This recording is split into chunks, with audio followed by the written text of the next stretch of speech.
बिस्मिल्लाहिर्रहमानिर्रहीम। अस्सलाम वालेकुम। कुकिंग टिप्स विद सोबिया में वेलकम।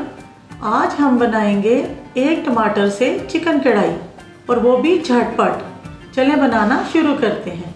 1 किलो मैंने चिकन ले लिया और 2 चमचे मैंने अंदर कुकिंग ऑयल का शामिल कर लिया। इसमें हम सिर्फ 1 टमाटर शामिल करेंगे और इसको हम बहुत ही मज़े की कढ़ाई गोश्त बनाएंगे, झटपट कढ़ाई। मसालों में शामिल करेंगे 1 टेबलस्पून नमक, 1 टेबलस्पून लाल मिर्च का पाउडर, 1 टेबलस्पून जीरा, 1 टेबलस्पून काली मिर्च, 1 टीस्पून हल्दी पाउडर, 1 टेबलस्पून गरम मसाला, 2 टेबलस्पून अदरक लहसुन का पाउडर। इसमें 1 प्याली दही शामिल करेंगे,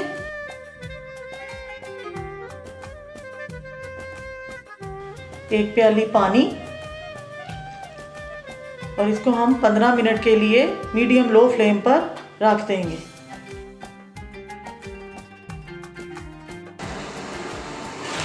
चिकन को अच्छी तरह भून लेंगे।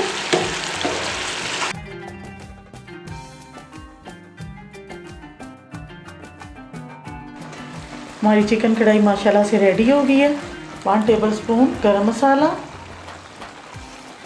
और 1 टीस्पून काली मिर्च, 2 हरी मिर्चें और थोड़ा सा धनिया।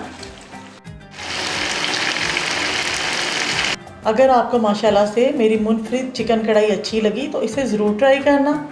अगर घर में टमाटर नहीं ना मौजूद तो 1 टमाटर से भी आप इतनी लजीज और टेस्टी चिकन कढ़ाई बना सकते हैं। और आपको अगर मेरी वीडियो अच्छी लगती है तो इसे लाइक शेयर किया करें और जो मेरे चैनल पे नए हैं वो मेरे चैनल को सब्सक्राइब कर दिया करें। ओके, अल्लाह हाफिज़, खुश रहें।